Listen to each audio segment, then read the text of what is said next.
Hunermendê ji Rojavayê Kurdistanê Abbas Ehmed klîbeke nû parvekir. Em ê beşekî jî li vê klîbayî binerin. Wek xewna şevawinay te îro bar kir devj min berda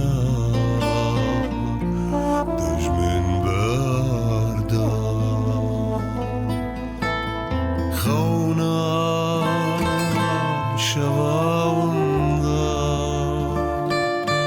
te îro bar kir devj min berda devj min berda gelha cevabem mirî bayroja kesî